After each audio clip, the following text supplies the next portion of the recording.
I'll never forget pulling into my driveway to see a black government SUV parked outside my house. My heart sank when I spotted two men in dark uniforms approaching my front door, faces stern. I rushed inside to find Clara, our nanny of 5 years, huddled in the living room corner with my two kids clinging to her. Her face was pale, trembling. My 6-year-old son, Liam, was crying, and my 4-year-old daughter, Sophie, looked terrified. "What's happening?" I asked, voice cracking with panic. "Immigration and Customs Enforcement," Clara whispered, quivering. "They say someone reported me as illegal." Through the window, I saw Patricia Langston, or Karen, as the neighbors called her, across the street, arms crossed, a smug smirk spreading as she watched the scene unfold. That's when I knew she'd done this. The Willow Grove HOA president had gone too far. Clara Morales had been our nanny since Liam was a baby, practically family, joining us for holidays, birthdays, and becoming the most trusted person in our kids' lives besides me and my wife. Clara was born in Guatemala, but a proud U.S. citizen for over 15 years, with proper documentation, paid taxes, and volunteered at the local church on weekends. Her accent was the only hint English wasn't her first language. From the moment we moved into Willow Grove Estates 2 years ago, Patricia made it clear she disapproved of Clara. As HOA president, Patricia ruled with an iron fist, acting like she controlled every aspect of our lives. "We have standards in this neighborhood," she'd say around Clara, eyes narrowing suspiciously. "It started small. Your help speaks English quite well for someone like her," Patricia remarked while I grabbed the mail. Another time, she cornered my wife at the grocery store. "Don't you worry about having someone so foreign around your kids all day?" My wife shut it down politely, but firmly. Patricia was undeterred. Patricia's obsession with a clean and safe neighborhood had crossed lines before. She'd cited the Sanchez family for too many cars when relatives visited. She'd called police on Mr. Park's birthday party for excessive noise at 7 p.m. on a Saturday. But targeting Clara felt personal. As I stood watching IC agents question our beloved nanny in our living room, something snapped. The questioning was brief. Clara calmly produced her U.S. passport, social security card, and driver's license. The agents, professional but confused, verified her documents and apologized for the disturbance. As they left, I followed them outside. "Can you tell me who filed this report?" I asked quietly.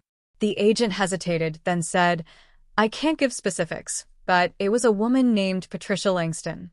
She claimed evidence your nanny was working illegally."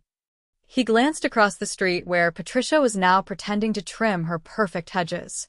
"False reports waste our resources and can constitute harassment. Just so you know." I thanked him and returned inside, blood boiling, but mind clear. This had to stop, and I needed to be smart. That night, after bedding the kids, my wife and I sat with Clara, still shaken. "I've done nothing wrong," she said, tears in her eyes. "Why does she hate me?" "This isn't about you, Clara," my wife assured her. "It's Patricia's prejudice and need to control everything. We'll end this." The next day, I gathered evidence. Patricia had been busy. Over a week, I learned she'd photographed Clara coming and going from her house, questioned neighbors about her, and sent someone posing as a county utilities worker to our door when Clara was alone, asking suspicious immigration questions and trying to enter. Neighbors confided Patricia's prior acts. The Lopez family's housekeeper quit after harassment. Landscapers were reported to police for suspicious behavior, speaking Spanish while working. Patricia had a pattern, and now we had witnesses willing to speak. Things escalated when Patricia confronted Clara at the community playground. I arrived to pick up the kids and saw Patricia backing Clara against the fence, demanding papers while Liam and Sophie watched confused. I recorded the entire rant about illegals taking American jobs and threats of deportation. Clara stayed composed, but her hurt was evident. That video was the turning point.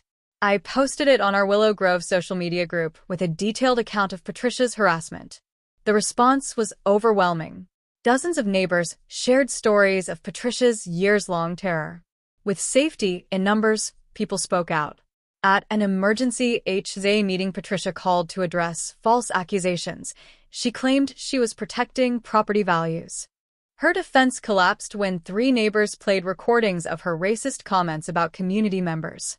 The most damning evidence came from her former vice president, who saved emails where Patricia planned to target suspicious-looking household staff. With a solid case, recordings, witness statements, harassment pattern, and the false IC report, we went to the authorities. 2 days later, pulling into my driveway, I saw a police cruiser at the HOA office. Officers escorted Patricia out in handcuffs as she shouted, "This is ridiculous. I was protecting our community. You can't arrest me for doing my job." In her hand, a folder fell open, revealing surveillance photos of neighborhood workers, including Clara with my kids. The charges were serious: filing a false report, harassment, and misuse of emergency services. At her arraignment, Patricia maintained innocence, but the evidence was overwhelming.